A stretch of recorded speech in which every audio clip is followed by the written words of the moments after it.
오늘은 사사기 6장 10절에서 16절 말씀을 보도록 하겠습니다. 여호수아 시대 이후에 이스라엘 백성들은 하나님께서 함께 하신 전쟁을 몰랐습니다.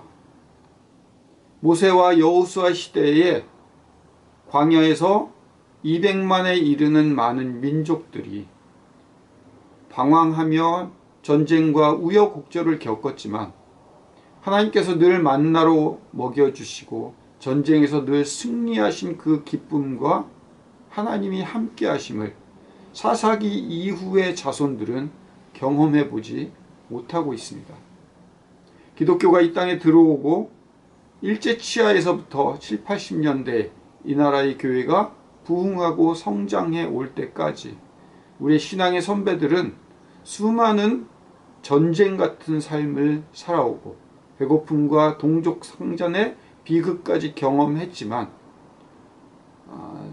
세계에서 가장 많은 선교를 하는 나라, 기적 같은 도우심으로 이 땅이 부흥케 되는 그런 경험들을 우리의 선배들은 했습니다. 하지만 우리들은 어떻습니까? 가나안 땅에 정착한 사사기 시대의 사람들처럼 그것들을 경험해보지 못한 시대의 사람들입니다. 6절에 그들의 딸들을 아내로 삼으며 자기의 딸들을 그들의 아내에게 주고 그들의 신을 섬겨가고 있다. 7절에 보니까요, 바알들과 아세라들을 섬긴지라 이런 말이 나옵니다. 바알과 아세라를 섬겼다는 말은 무슨 뜻일까요? 바알과 아세라 상은 풍요의 신과 부흥의 신이 바로 바알과 아세라입니다. 이방인의 딸을 아내로 삼은 이유는 자기의 딸들을 이방인의 아내에게 준 이유는 궁극적으로 풍요함을 추구하기 위함입니다. 단순히 안 믿는 가정과 결혼시키고 믿는 집안끼리 결혼하는 것으로만 이해한다면 이 구절을 크게 오해하고 있는 겁니다. 그 중에서 하나님 앞에 바로 서는 몇몇의 선지자가 있는데 성경은 그들을 사사라고 부릅니다. 첫 번째 사사가 나오죠. 갈렙의 아우 그나스의 아들 온니엘이라고 하는 사람입니다. 여호수아와 갈렙은 잘 아실 것입니다. 12명의 정탐꾼 중에서 둘만이 믿음을 가지고 담대하게 가나안 땅에 대한 이야기를 했고 둘만이 가나안 땅에 들어올 수 있었던 그런 인물이었습니다. 그 중에서 여호수아는 모세의 뒤를 잇는 지도자가 되었지만 갈렙은 늙어서까지 무명의 장수로 살다가 85세에 헤브론 땅의 거대한 아낙 자손들과 싸우는 그런 믿음을 보여준 사람이기도 합니다. 그나스의 아들이라는 말은 그나스 족속 출신이라는 의미가 있고 이방 출신이었다가 유대 족속으로 귀화한 이방 출신이었다고 추측해 볼 수가 있습니다. 혈통을 중시하는 유대인들에게 갈렙은 그저 이방에서 흡수해서 들어온 그런 족보 없는 집안의 한 사람일 뿐입니다. 그의 가족인 온니엘이 지도자로 세워졌습니다. 갈렙의 조카이기도 하지만 사위인 이 온니엘이 세워졌다. 그것은 정통이 아닌 누군가가 사사로 세워졌다는 것이 첫 번째 사사입니다. 15절을 보니까 에훗이 등장을 하네요. 베냐민 사람 게라의 아들 왼손잡이라고 성경은 설명하고 있습니다. 베냐민 지파는 제일 연약한 지파라는 것은 누구나 다 아는 사실입니다. 거기에서도 왼손잡이래요. 우리나라에서는 왼손잡이가 고집이 세다는 말을 합니다. 오늘날에는 왼손잡이를 부모들이 크게 고치려 하지 않는 문화로 바뀌었지만 예전에는 어땠습니까? 오른손잡이의 문화에서 왼손잡이로 살아갔다는 말은 부모가 수없이 오른손을 쓰게 했고 혼내기도 했을 텐데 왼손을 끝까지 고집피고 썼다는 말이겠죠. 그러니까 고집이 대단할 수밖에 없는 것입니다. 중동의 문화는 우리보다 더 심합니다. 오른손으로는 밥을 먹고 왼손으로는 변을 보고 나서 뒤처리하는 손으로 생각하는데 왼손잡이라는 말은 거의 왕고집에 부모 말을 듣지 않고 당시의 문화에도 문화를 거부하는 아주 골통이라는 말을 좀 써야 할까요? 지멋대로 사는 사람이라는 뜻입니다. 다른 한편으로는 왼손잡이였기 때문에 사람들에게 얼마나 많이 놀림을 당했을까요? 저 똥 닦는 손으로 밥 먹는 놈이라고 놀림받았을 거예요. 근데 왜 하나님은 이런 사람을 지도자로 사용하셨을까요? 21절에 모압 왕 에글론에게 가서 조공을 바치는 척하면서 들어갔던 에훗은 숨겨두었던 칼을 오른쪽 허벅지 위에서 빼어 찔렀다고 아주 자세히 설명하고 있습니다. 성경이 어떤 부분을 자세히 설명하고 있는 이유는 반드시 뜻이 있습니다. 아마도 왕에게 들어갈 때 오른쪽에 칼을 숨겼으리라고는 생각 못했을 것입니다. 일반적으로 오른손잡이였기 때문에 왼쪽에 칼을 차야 하고 왼쪽을 더듬었다면 틀림없이 조심했을 것인데 오른쪽을 더듬었으니 충분히 방심하고 있었을 것입니다. 다음 사사가 등장하는데 4장에 드보라라는 여자를 세우십니다. 당시의 여자는 어떤 존재입니까? 모세가 이스라엘 백성들을 끌고 나올 때 남자의 숫자만 세웠죠. 그리고 거기에 가축의 숫자들까지도 정확히 기록됩니다. 그런데 여자들의 숫자는 기록이 없습니다.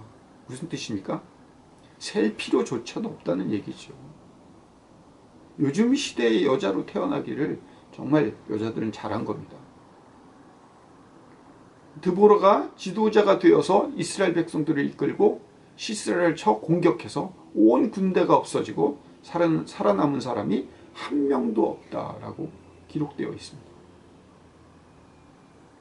IS 오늘날 저희 중동 지방의 IS 대원들이 어떤 것을 가장 수치한 것을 여기냐면 여자한테 죽임을 당하는 것을 가장 수치스러운 것으로 여긴답니다. 지금도.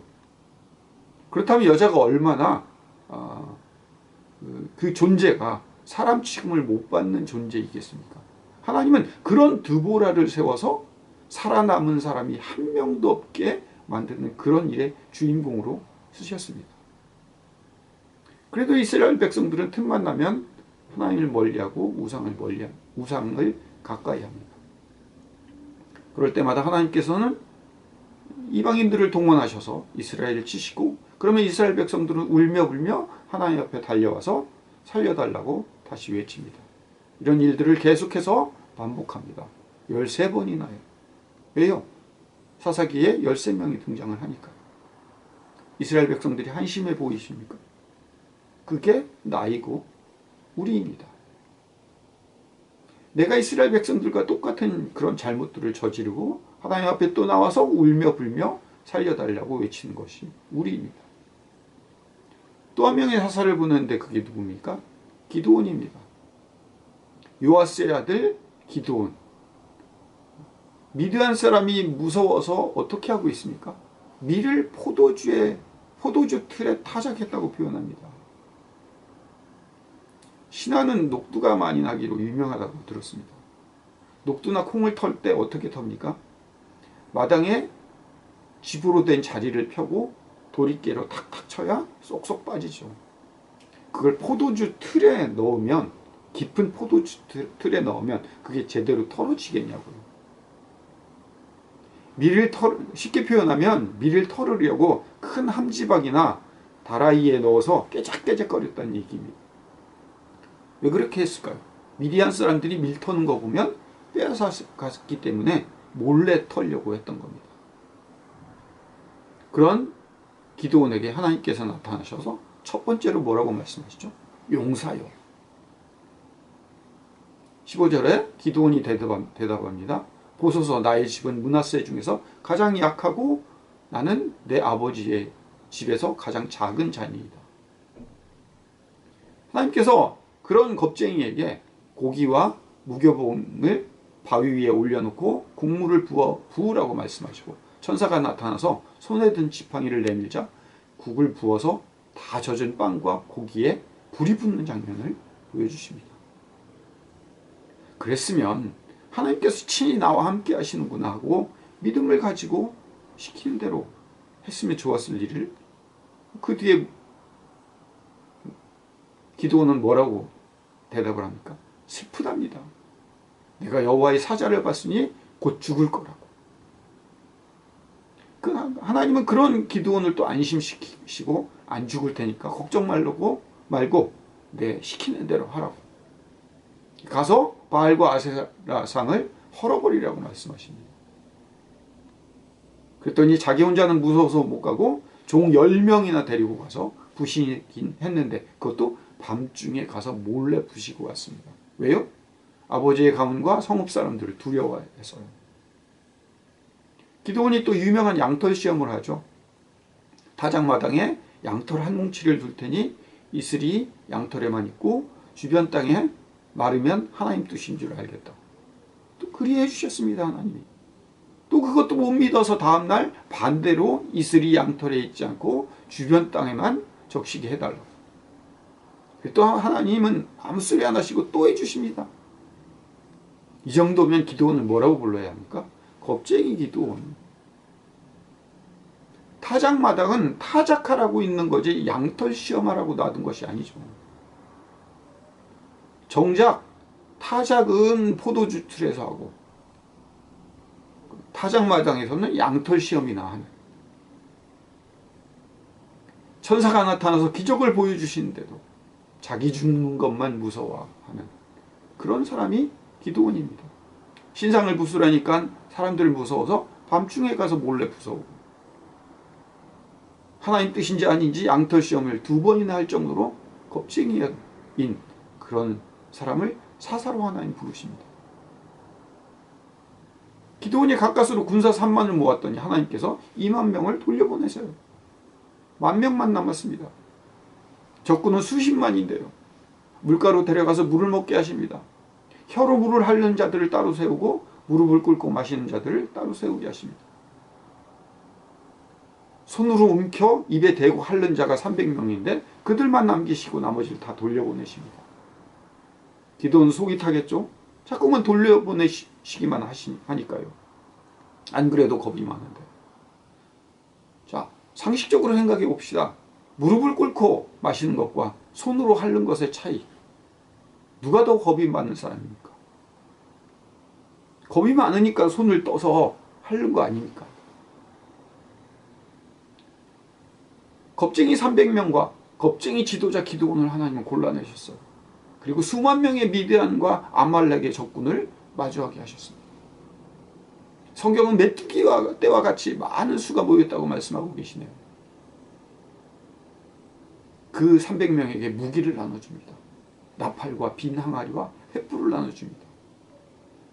우리는 300명의 용사가 똘똘 뭉쳐서 돌격 앞으로 이렇게만 해도 시원치 않을 판에 100명씩 나눠요. 그것도 세대로 나눴대요. 100명씩 나누고 칼과 창이나 돌팔매를 주시지 않고 웬 나팔과 빈 항아리와 횃불만 나눠주십니까? 한밤중에. 그리고 한밤중에 나팔을 불고 항아리를 깨고 횃불을 켜게 합니다. 이게 뭐예요? 나 잡아봐라 하는 꼴이지. 이게 공격입니까? 그것도 겁쟁이들 300명만 모아놓고. 그런데 그 전쟁을 하나님께서 이기게 하십니다. 여러분 혹시 기드온의 300명의 용사처럼 강하고 담대하게 신앙이 투철한 사람이 되어서 이 땅에 복음을 펼치는 쓰임받는 종이 되게 하여 주시옵소서 이렇게 기도해 한 적은 없으시겠죠? 그들은요 겁쟁이들을 모았어요. 하나님께서는요 하나님의 일은 우리가 생각하는 것과 다르게 일하십니다. 평생 이인자 무명의 신세인 갈렙의 사위 온니엘을 들어서 사용하십니다. 고집불통 꼴통 왼손잡이 에웃을 고르셨습니다.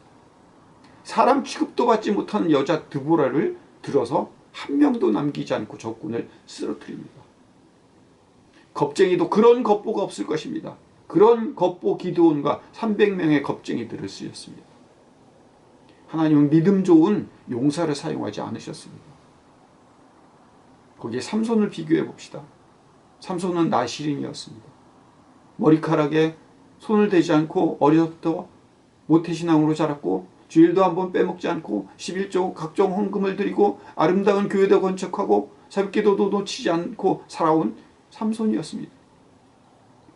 그래서 하나님께서 그 애씀에 합당한 힘을 주셨죠. 그렇게 받은 축복을 어떻게 사용했습니까? 창기만 나는 일에 힘을 다 쏟았죠. 결국 잡혀서 눈 뽑히고 소나 끌어야 하는 맷돌을 끌게 되었습니다. 삼손이 하나님께 구한 고작 하나가 뭐죠? 이번만 나를 강하게 하사 나의 두 눈을 뺀 원수를 단번에 갚게 하소서. 그리고 블레셋 사람들과 함께 죽기로 결심하고 신전을 무너뜨립니다. 이 부분 잘 이해하셔야 합니다. 삼손은 끝까지 하나님을 위한 일을 하지 않았습니다. 자기 자신의 원수 갚는 일, 자기 목숨을 바친, 내 원수를 갚는 일에 자기 목숨을 바친 자살에 죽은 사사일 뿐입니다. 기드온과 300명의 용사요, 삼손 같은 나시린이 되어서 블레셋 사람들을 죽이는 그런 힘있는 사람이 되어달라고 혹시 기도하셨습니까? 하나님께서는 그렇게 일하시지 않으셨습니다. 어떻게 해요? 평생 이인자, 왼손잡이 병신, 사람 수에 계수되지 못하는 여자, 물도 하나 마음대로 못 먹는 겁쟁이들을 들어서 사용하십니다. 모태신앙에 평생 하나님만 올곧게 섬겨왔다라고 자랑하지 마십시오. 나는 선교하는 일에, 나는 전도하는 일에 이만큼 애썼다, 자랑하지 마십시오. 하나님의 방법은 세상과 다릅니다. 하나님은 병신, 등신, 얼뜨기, 쪼다들을 불러서 하나님께서 만지고 다듬으셔서 하나님의 일을 하십니다. 하나님의 일은 우리의 어떠함에 있지 않습니다. 그래서 우리 하나님이 대단하시고 찬양받으시기에 합당하신 이유입니다. 기도하겠습니다. 하나님, 제 이야기였습니다. 평생 이스라엘 백성들처럼 살았습니다. 틈만 나면 우상을 섬기면서 살았습니다. 깨닫게 하실 때에만 잠깐 살려달라고 기도하는 이스라엘 백성들과 같은 행동을 해왔습니다. 평생 이인자로 무명으로 빚도 없이 살았습니다. 사람의 축에도 셈에도 들지 못할 때가 많았던 삶을 살았습니다. 골통질만 하는 왼손잡이 에훗처럼 하나님이 주신 인생을 내 마음대로만 살아왔습니다. 평생 물 한 잔도 마음대로 못 마시고 살았던 300명의 군인들처럼 겁쟁이로 살아왔습니다. 그럼에도 하나님은 나를 버리지 않으시고 우리를 버리지 않으시고 거듭나게 하시고 자녀로 인정해 주시고 오늘 이 자리에서 나를 반겨주십니다. 그래서 그런 하나님을 찬양할 수밖에 없고 하나님을 찬양합니다. 우리는 아무것도 아닙니다. 하나님만이 드러나시고 찬양받으시옵소서. 삼손처럼 힘이 있어서, 능력이 있어서, 결과물이 있어서 자랑하는 것이 아니라 힘이 없고 실력 없는 것을 자랑하는 사람들에게 도와주시옵소서. 예수님 이름으로 기도드립니다. 아멘.